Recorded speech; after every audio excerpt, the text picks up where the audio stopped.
اب یہاں پر معاملات ایسے آئے کہ پھر ایک علاقہ ایسا ہے، علی گڑھ مسلم یونیورسٹی کو تو آپ جانتے ہیں، لیکن اگر میں اب کھولوں بہت سارے تو کچھ لوگوں کے اب دلوں میں چبھن ہوگی، پیٹ میں درد بھی ہوگا.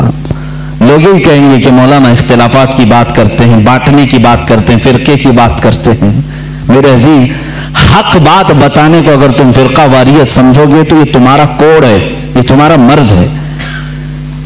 اگر کوئی یہ بتا دے کہ یہ شکر ہے، یہ گوبر ہے، تو تم کیا کہو گے؟ یہ فرقہ پیدا کر رہا ہے.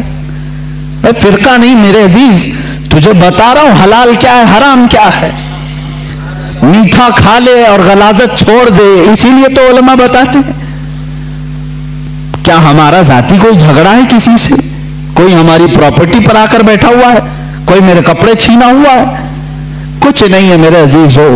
جو باتیں میں عرض کر رہا ہوں اس کو توجہ سے سنیں، اور مجھے کسی کو گالیاں دینے میں کوئی شغف نہیں ہے اور نہ میری زبان ایسی، لیکن جو حقوق اسلام ہے اور دین کے جو حقوق ہیں وہ میں بتا کر رہوں گا.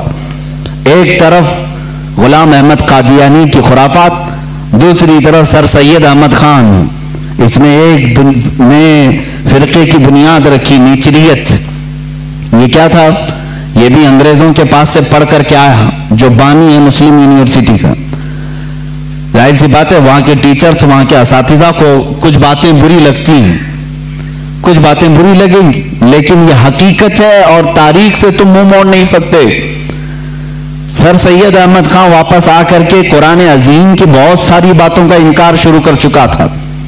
اس نے یہ کہنا شروع کیا کہ معجزات کوئی چیز ہی نہیں ہے، قرآن میں کسی معجزے کا ذکر ہی نہیں ہے، ہر چیز کی بدل کر کے تعویل کر دی. کہا فرشتے ہوتے ہی نہیں ہیں، انسان کے اندر جو نیکی کرنے کی طاقت ہے اسی کا نام فرشتہ ہے. شیطان کا کوئی وجود ہی نہیں ہے، وہ کہتا ہے کہ برائی کرنے کی جو صفت ہے انسان کے اندر اسی کا نام شیطان ہے. قرآن پاک کی پوری تفسیر بدل ڈالی. جنات کا انکار، جنت و دوزخ، ارے میاں کس نے دیکھا؟ یہ نیچریت تھی. نیچریت کا مطلب ہے نیچر کو ماننے والے ہیں. جو دکھ رہا ہے بس اسی کو ماننا ہے، جو نہیں ہے اس کو نہیں ماننا ہے. اور اس کے علاوہ حضور اکرم صلی اللہ تعالی علیہ وسلم کے متعلق بھی بہت ساری نئی باتیں اس نے رکھی.